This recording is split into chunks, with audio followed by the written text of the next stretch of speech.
उत्तराखंड के लिए सबसे पहले एनवायरनमेंट प्रोटेक्शन पे काम कर रहा था और सन 2003 में जो हमने यहाँ पर उत्तराखंड में हमारे 77 उद्यान थे। देखिए ट्री प्रोटेक्शन प्लांटेशन वगैरह ये तो हमारा चलते रहता था प्रोग्राम, लेकिन उसके अलावा ये हुआ कि 77 उद्यान जो लगभग 15 अरब से ऊपर की जिनकी कॉस्ट थी, उनको कौड़ियों के भाव हमारी उत्तराखंड सरकार ने लीज पे दे दिया था 25 साल के लिए। कि किसी चराग का अपना मकान नहीं होता, किसी चराग का अपना मकान नहीं होता, क्योंकि हम सब आपस में अगर एक दूसरे को देखें तो हर किसी के पास कुछ न कुछ विशेष है और सब एक चराग की तरह से हैं और वो चराग कहीं भी जले।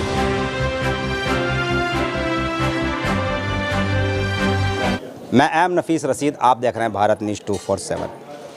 वीडियो के आखिर तक बने रहें और ज़रा जान लें कि किस तरह से लोगों को सम्मानित किया जाता है। साथ ही साथ ये भी हमें देखना होता है कि जब सम्मानित तो हो जाते हैं, पर क्या उनसे कुछ लोग सीख पाएंगे? क्योंकि जब ये बात आती है कि भाई सम्मानित तो कर दिया गया है, पर हमसे इनको सम्मानित करने से हमें क्या फ़ायदा हुआ, तो मैं जहाँ तक समझता हूँ कि ये सीखने की ज़रूरत है। इसी वीडियो के अंदर बहुत सारी बातें सामने निकल कर आएंगी, बने रहिएगा, क्योंकि आज जो प्रोग्राम मैंने कवर किया है उसके अंदर मैं विजुअल दिखा रहा हूँ आपको। काफ़ी बड़ी संख्या के अंदर देख रहे हैं, एक एक करके काफ़ी लोगों को सम्मानित किया गया है।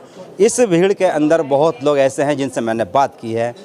मैंने बात उन्हीं से की है जो कुछ ज़्यादा अच्छा करके बैठे हैं। हालांकि ये सभी लोग सम्मानित हैं, एक एक करके सबको डॉक्टर्स की डिग्री मिली है, न जाने और कौन कौन से क्षेत्र में काम करने के बाद में इनको ट्रॉफियाँ मिली हैं, शॉल मिली हैं और मेडल से भी सम्मानित किया गया है। तो ये आसान नहीं है ये सब कुछ हो जाना और यहाँ तक पहुँच पाना। सर क्या नाम है आपका? मेरा नाम सुहृद सुदर्शन शाह है। मैं नैनीताल का रहने वाला हूँ, उत्तराखंड देवभूमि से। अच्छा सर, सुदर्शन जी जानना चाह रहे थे कि आज आपको जो अवार्डित किया गया है वो क्यों किया गया है? जी हाँ, लगभग 35 साल की एक मेहनत थी जिस पे शायद इस वर्ल्ड एनवायरनमेंट एंड जो कमीशन है, इनको लगा कि शायद हमें कुछ सम्मानित किया जाना चाहिए। हालांकि हमें कोई आशा नहीं थी ऐसा, लेकिन हाँ ये ज़रूर है कि मैंने एनवायरनमेंट पे और फिल्म लाइन पे, कल्चर पे बहुत काम किया है। और क्योंकि अभी तक मैं उत्तराखंड का जो है पहले कोऑर्डिनेटर के रूप में काम करता था। ठीक ये सब ठीक, पर बात ये आती है कि समाज को आपने क्या दिया जो कि आज इस प्लेटफॉर्म पे पहुंचे हैं? एक्चुअली क्या है कि मैं उत्तराखंड के लिए सबसे पहले एनवायरनमेंट प्रोटेक्शन पे काम कर रहा था और सन 2003 में जो हमने यहाँ पर उत्तराखंड में हमारे 77 उद्यान थे। देखिए ट्री प्रोटेक्शन प्लांटेशन वगैरह ये तो हमारा चलते रहता था प्रोग्राम, लेकिन उसके अलावा ये हुआ कि 77 उद्यान जो लगभग 15 अरब से ऊपर की जिनकी कॉस्ट थी, उनको कौड़ियों के भाव हमारी उत्तराखंड सरकार ने लीज पे दे दिया था 25 साल के लिए। तो एक उद्यान जिसका जो है 345 एकड़ का उद्यान, जिसमें 5 लाख रुपए की पर ईयर सिर्फ घास बिकती थी, उसको 16,000 रुपये पर ईयर में लीज पे दे दिया गया था। तो एक बहुत बड़ा एक स्कैंडल था अंडरग्राउंड। तो काफ़ी लोग उसमें बेरोज़गार हो गए थे और बहुत वो अल्लाह हुआ, कई बार पेपर्स में छपा। तो अचानक 2003 में हमारी सोसाइटी ने इसमें पीआई कर दी हाई कोर्ट में।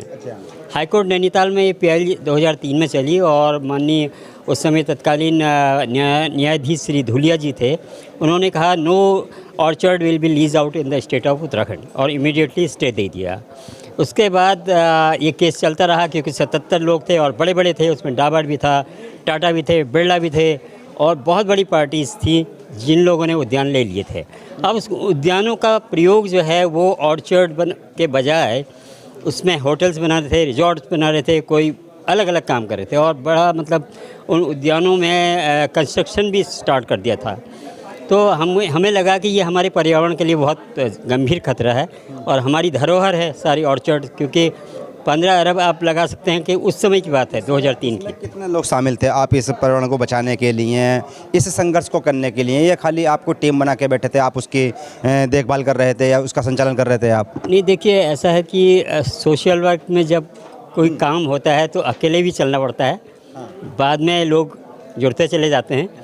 हुआ तो ये कि मैं अकेले ही इस काम में आगे लग गया और मुझे जितने भी वहाँ के माननीय अधिवक्ता लोग थे उन लोगों ने बहुत हेल्प की। उत्तराखंड के लोग देख रहे हैं, वो सोच भी रहे होंगे कि भाई आज काम किया सुदर्शन जी ने तो हम सम्मानित भी हुए हैं, तो क्या कहना चाहेंगे उन लोगों के लिए जो आपको देख रहे हैं, उत्तराखंड के निवासी खास करके? मैं सभी लोगों से यही कहूँगा कि एक तो क्योंकि हमारा उत्तराखंड प्राकृतिक सौंदर्य से भरपूर है और वहाँ पर इतनी धरोहर है, क्योंकि हम देवभूमि में हैं।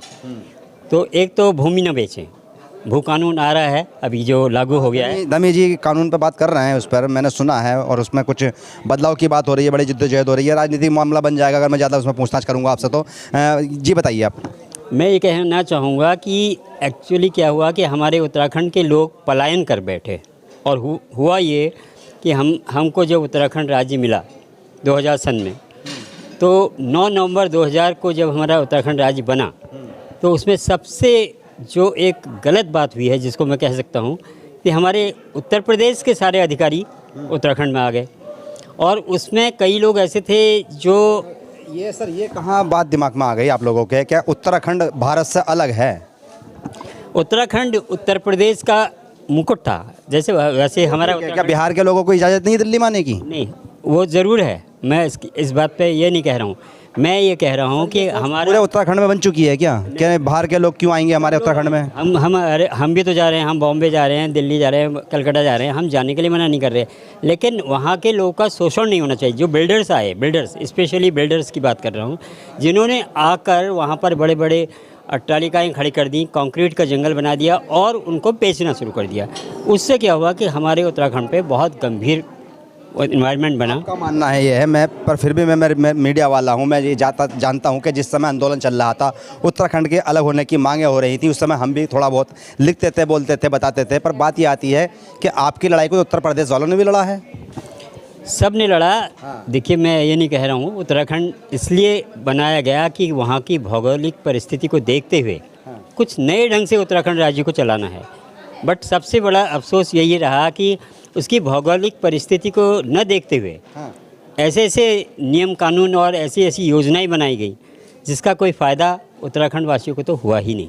अच्छा, अब हमारे पास चाहते हैं उत्तराखंड निवासियों से आप? मैं यही कहना चाहूँगा कि अभी भी लोग एक तो पर्यावरण को संरक्षित रखें, पेड़ न काटें, वृक्ष लगाएं ज़्यादा से ज़्यादा, क्योंकि हमारा जो एनवायरनमेंट है वो सबसे मेन चीज़ है कि ग्लोबल वार्मिंग हो रही है। अब पिछले साल आपको याद होगा कि राजस्थान में भी हमारे एक आर्मी के जवान की मृत्यु हो गई थी गर्मी के कारण। तो ग्लोबल वार्मिंग बहुत अधिक हो चुकी है। नैनीताल जैसे शहर में जहाँ कभी हमने पंखा नहीं देखा था, वहाँ पंखा लगाना पड़ रहा है। तो धार्मिक स्थल है वहाँ पर, आखिरी में सवाल भी कर रहा हूँ आपसे, वहाँ पर हम देखते थे कि जैसे केदारनाथ है ना, वहाँ पर तो वहाँ पर कभी ढोल मजीरे शोर शराबा नहीं हुआ करता था, पर आज जो धार्मिक लोग जाते हैं वहाँ पर पूजा करने के लिए, वो बड़े बड़े शोर मचाते हुए डीजे लेके जाते हैं, तो इससे फ़र्क नहीं पड़ता है?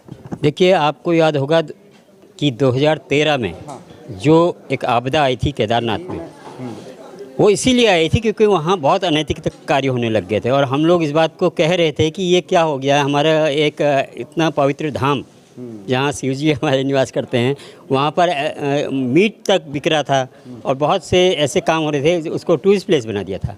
तो ऐसा तांडव दिखाया शिव जी ने कि एक साथ हज़ारों लोगों को बहा दिया। लेकिन ये हम ये नहीं कहेंगे कि बहुत अच्छा हुआ, लेकिन कहीं ना कहीं प्रकृति भी अपना रूप दिखाती है अगर हम अधिक उसको वैसा रखा जाए। जी मेरा ये कहना है कि पर्यावरण को संतुलित करने के लिए ये ज़रूरी है कि हम सबको गंभीर होना पड़ेगा। हर एक का कर्तव्य है, मेरा ही नहीं, हर एक का कर्तव्य है कि वृक्षारोपण करें और वृक्षों को काटने से बचाएं। चलिए, बहुत अच्छा पर्यावरण के लिए संदेश दिया है और भाई सम्मानित हुए हैं। मैं तो सुदर्शन जी को अपनी ओर से बधाई दूंगा। बधाई है जी आपको मेरी ओर से। और हमारे दर्शकों के लिए भी मैं कहना चाहूँगा कि अगर आप लोग इस वीडियो को देख रहे हैं तो कम से कम शेयर करें और उन लोगों के बीच में ज़्यादा शेयर करते हैं जो कि पर्यावरण से मोहब्बत करने वाले हैं, साथ ही साथ जो जान नहीं पाते हैं कि पर्यावरण का कैसे हमने इस्तेमाल करना है, क्योंकि बहुत सारी बातें ऐसी हैं जो हम लोगों के बीच में सामाजिक स्तर पर पहुंच नहीं पाती हैं। हम लोग यही देखते रहते हैं कि भाई कहाँ कौन से फसाद पे बात करें, किस पे ना करें। पर मैं समझता हूं कि अगर आज ये सम्मानित हो रहे हैं सुदर्शन जी, तो वजह यही है कि इन्होंने कोई ना कोई तो कुर्बानी दी थी, जब ये दिल्ली आके प्रधानमंत्री संग्रहालय के अंदर सम्मानित हो रहे हैं और इतनी ट्रॉफियों के साथ साथ शील्ड भी मिल रही है, तो ये एक अपनापन में बड़ी बात है। मैं एम नफीस रसीद, आप देख रहे थे भारत न्यूज़ 247।